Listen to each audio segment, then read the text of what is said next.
What is your biggest financial concern? Are you being as intentional with your finances as you could be? How confident are you that you'll reach your financial goals? How will life's transitions impact your financial plan? Welcome to the Clarity and Confidence for Life podcast with Tom Fleishel, founder, president, and CEO of Fleishel Financial Associates. Discover how we can help business owners, successful families, and corporate executives achieve clarity and confidence for life while providing tailored financial solutions that eliminate complexity and free you up to focus on what really matters in life to you and your family. Now, on to the show. Welcome to the Clarity and Confidence for Life podcast with your host, Tom Fleishel. I'm RJ Malik, producer of this podcast. Tom, as always, good to see you. Great to be here. Thank you so much, RJ. Okay, so why don't you give us a preview and introduce your guest for this edition of Clarity and Confidence for Life? Thank you so much. So today we're excited to have Kim Shea on the show to talk about aging, planning, senior living, longevity, all those wonderful topics that nobody really wants to address. So Kim has spent more than 20 years supporting older adults in roles ranging from caregiver, skilled nursing activities, and coordinator to blogger, podcaster, and retirement coach. Today, she helps seniors and their families navigate senior living options while also leading discussion circles that foster connection and reduce loneliness, a big issue there. She's the author of Dare to Plan Your Aging Experience, a practical guide and workbook that helps older adults think intentionally about what they want as they age, with each chapter offering insights for both seniors and the caregivers who support them. These are wonderful topics, Kim. I can't wait to dive into this stuff because we deal with this on a regular basis. Just this week, we had a couple in that are in their 80s, and we had this discussion about what's next because, okay, you're in your mid-80s, you're in this older home, your only bedrooms are upstairs. What are we going to do about this? So I'd love to start with your origin story. What first drew you to working with older adults, and how did that journey really begin for you? I've always been interested in older adults. I just found them interesting, their lives and where they traveled and things like that. But when I was almost 50, I found out that a neighbor of mine had multiple sclerosis, which was interesting because my father had that as well, and he needed care. So I gradually became involved with taking care of him, and eventually it became full-time. And then when he passed away, I realized everything I had learned from the 6.5 years of being with him. And then I just realized I wanted to do that more. I really wanted to be a part of helping people navigate not necessarily the end of their life, but the last 20, 30 years of their lives, to try and figure out how to do it so they were happier and had more things planned. Yeah, it's just an ongoing issue and people are living longer. They don't want to admit that they're going to have to plan and think about all these things. Sure. It's just constant denial. When you think about when you decided to write your book, was there a moment when you realized, gosh, I've had all the experience, I need to put this in writing? I'm always interested in that spark because I went through my own version of it when I wrote my book. So what inspired you to take that big leap and turn your ideas into something people could hold on in their hands? I had a friend and a coach who kept telling me, you should write something. You should write a book. What's it going to be about? I said, I don't know that I have a book to write. I don't know. But then I thought back to this story of when it was in the skilled nursing, and a woman came to me and she was so frustrated. She said, gosh, my mother is telling me I never come to see her. And we all knew that her daughter was there 5 to 7 times a week easily. And so I said, try and step back and think about your mom 10 years ago. She wouldn't have been like this with you. She wouldn't have been wondering where you were every day and expecting you to give up your whole life to come here. And so I just thought back to that conversation that I had, and that there are just things that people not only don't know about this whole process, but that it requires a lot of reframing. So you have people who say, I am never leaving my house. They're going to carry me out in a cardboard box. Yeah. And that's a great idea, but it doesn't always work that way. And it's important to think about, okay, so let's say if that doesn't work, then what? And then if that doesn't work, then what? It's always important to really think this through. So the book is offering many perspectives on a multitude of issues because I want people to think about it before they say flat-footedly, I'm not leaving this house, or I'll never stop driving, things like that. So it really is chock with all kinds of ideas. And the normal denial issues that people are saying and then how to overcome those and work through them? Is that kind of what it's all Yes. about? And then it also has a little sub book running through it, which is for the caregivers, so they can understand how to broach these conversations and how to be very compassionate when they're doing it, trying to understand where their loved one is coming from in making their own choices. Yeah, I'd love to ask you if you could just walk us through a real life example of how someone might use your book to start building an aging plan for themselves or a loved one. Sure. I think it wouldn't matter if it was a couple or a single, but somebody who hasn't really sat down to think about it, usually because they're afraid if they think about it, bad things will happen. If I started thinking about that I might need a wheelchair someday, I'm definitely going to need a wheelchair. But just for somebody who is in that mindset that I just want to stay in my own home, but really wants to do everything well, wants to do things better than their parents did, than their grandparents did, and it's their goal in life to do things better. This is who this book is designed for. So if they can then go through the book, there's a chapter on working and volunteering. Some people decide they want to retire and don't have a real plan for that, how they're going to fill those hours in the day. So to stop and think about that, think about what work meant to them, what volunteering could mean to them, to explore the possibilities of senior housing. I cover all the different options in the book, how you can go about it. It's all based on a survey that I did with people to ask them what their thoughts were, so they can see how other people are feeling as well and try and pull some of their thoughts and ideas in there too, to plan out what their goal is, and then ultimately to share that with their loved one or with somebody, or at least say, I have this book, all my notes are in it, so that somebody else could refer to that later. But to plan out where they will live, how they're going to get around if they can't drive anymore. Are pets important to you? Do you want to date if you've lost your spouse? How do you feel about that? How do you feel about that if your kids don't want to cooperate? So it just covers everything. It sounds like I need to get a book and send to my clients and see what all they're talking about. That is a very good idea. Kim, so in light of that, one of the things that we started implementing, and we found a lot of times that they have not communicated at all with their heirs about what happens if something happens to either one of us, who's in charge, who's been appointed to handle this, the finances, and so forth and so on. So there's not only did they not have a plan, there's this total lack of communication with the people that they should be talking to. So we decided to implement a program where we're trying to encourage our clients to do what we call a family meeting. And we send them Love a it. sample agenda. Here's the topics that you can talk about. Check out the ones that you feel most comfortable with, the ones you don't really want to talk about, like you don't have to disclose what our money situation is exactly, et cetera. But what came out of one we just did recently was, okay, there's this older couple. They're in their home. They're 80, 85 years old. They haven't at all come up with a plan for, okay, aging in place or transitioning into other situations.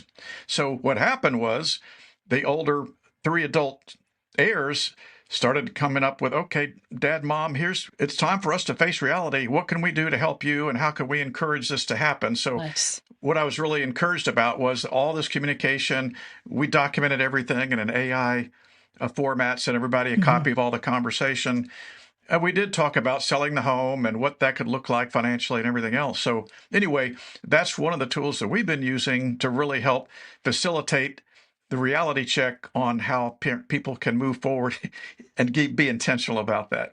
I love So, that. yeah. You use this term jinx planning in your work. Can you Mhm. explain what that means and how it fits into preparing for the future?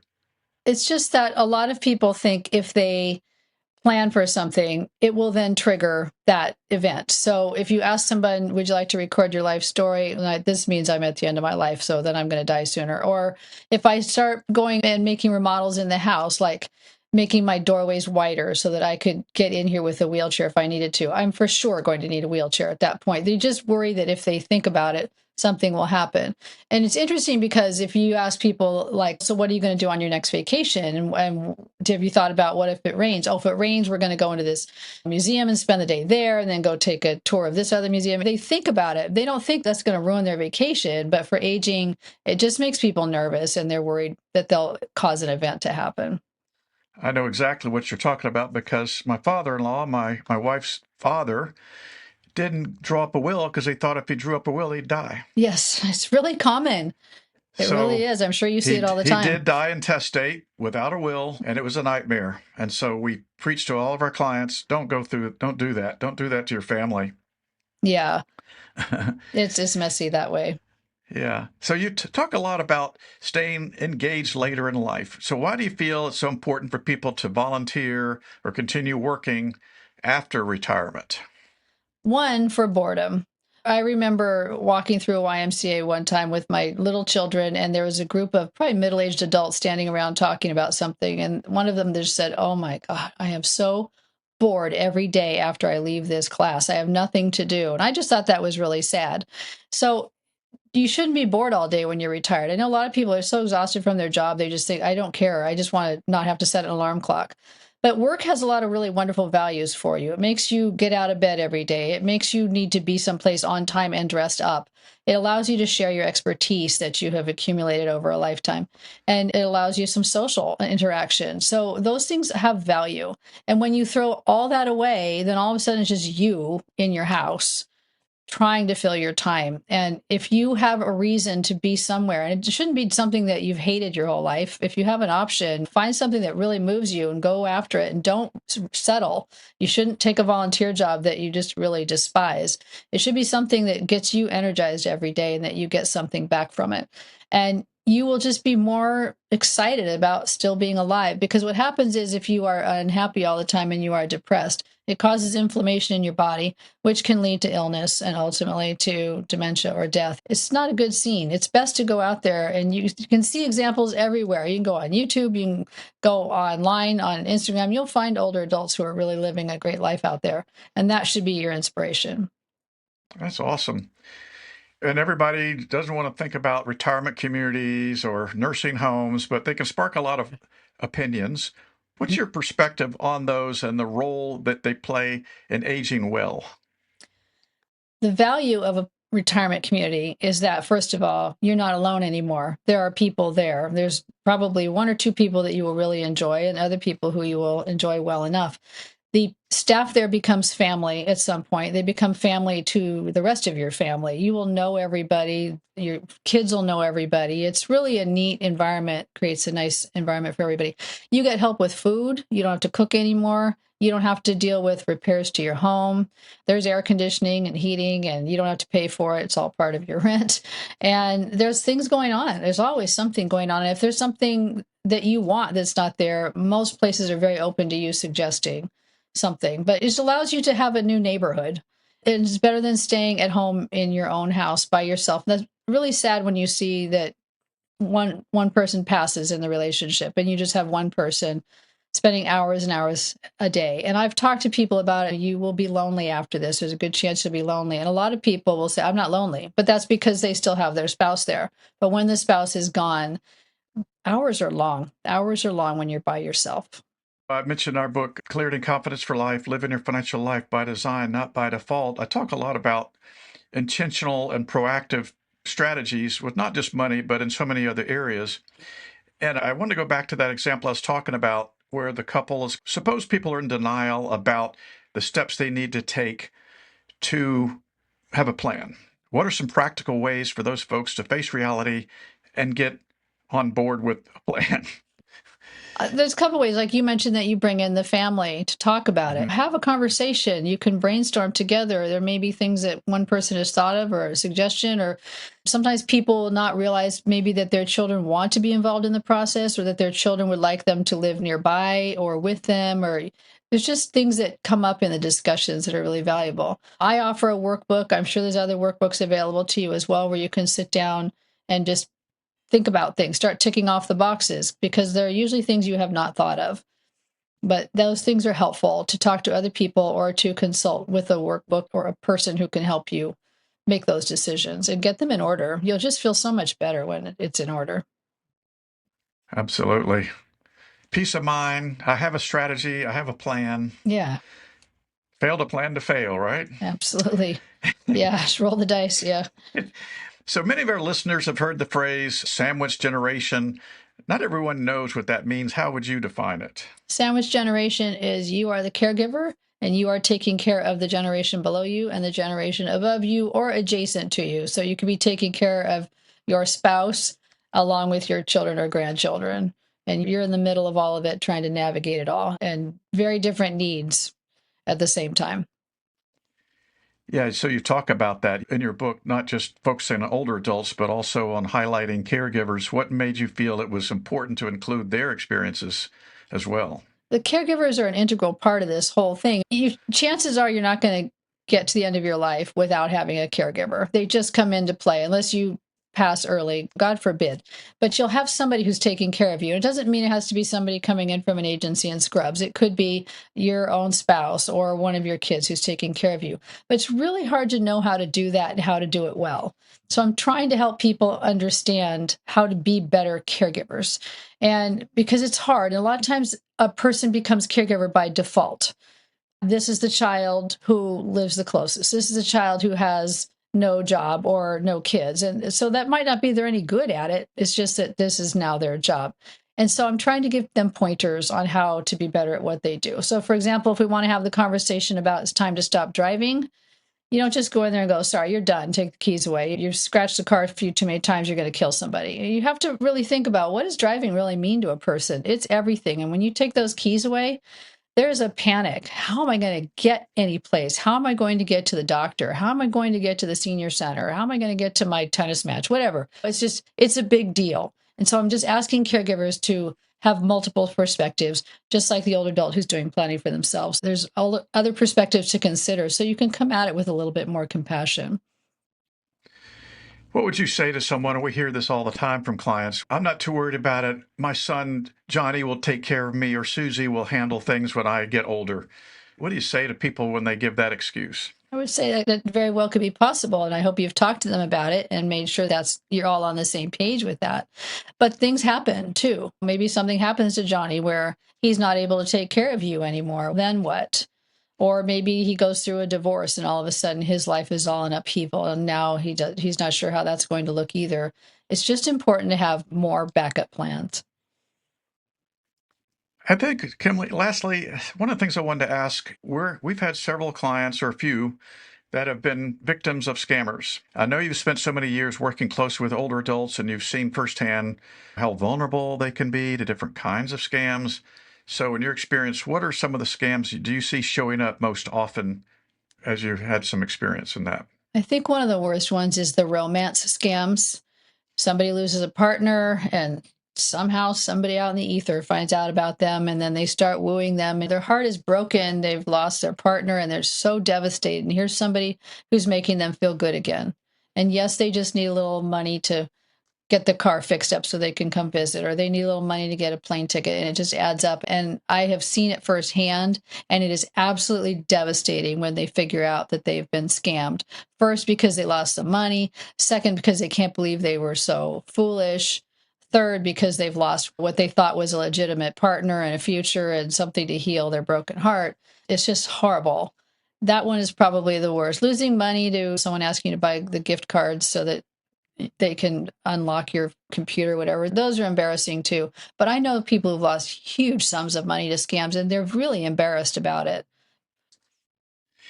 I always like to wrap up a podcast. Kim, if there was a question that I should have asked you and I didn't, what would that be? That's a great question. I guess if you had asked me about having a partner, I think that's a thing that a lot of people don't realize, is that parents are people. And so sometimes after a loved one dies, and that's your dad who died, and now your mom is seeing somebody, kids sometimes take it very personally. You're disloyal to dad.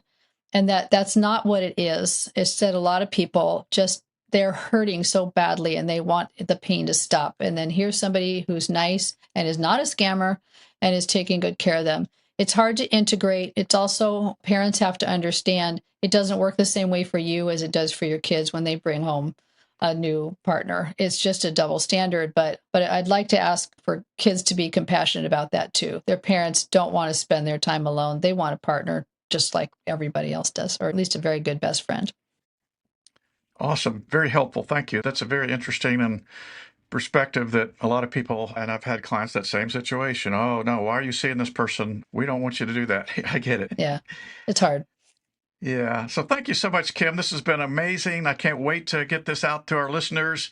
Thank you so much for sharing and looking forward to looking at your book a little closer. Thank you very much, Tom. I've really enjoyed talking to you. All right. Kim, before you go, how about some contact information? Yes, I can be reached at Kim Shea, SHEA, like the stadium, Kim Shea at seniorlg.com. That's my website is seniorlg.com, and you can reach me at that email address as well. All right. And Tom, your contact info. You can reach us at fleishelfinancial.com or 386-738-1800, or you can get a copy of our book on Amazon, Clarity and Confidence for Life. Excellent. Thank you. And most importantly, thank you for listening to the Clarity and Confidence for Life podcast. We ask you to share this podcast, rate it, and leave a review because this actually helps others find the show. Again, thank you for listening. And for everyone at Clarity and Confidence for Life, I'm RJ Malik, and we look forward to you joining us for the next podcast. Thank you for listening to the Clarity and Confidence for Life podcast. Click the subscribe button to be notified of new episodes when they become available. The information covered and posted represents the views and opinions of the hosts and/or guests and does not necessarily represent the views or opinions of Raymond James. This content has been made available for informational and educational purposes only. The content is not intended to be a substitute for professional financial advice.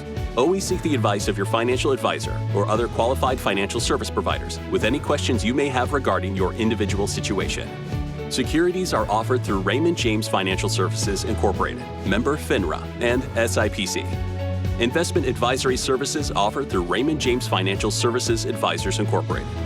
Fleishel Financial Associates is not a broker-dealer and is independent of Raymond James Financial Services.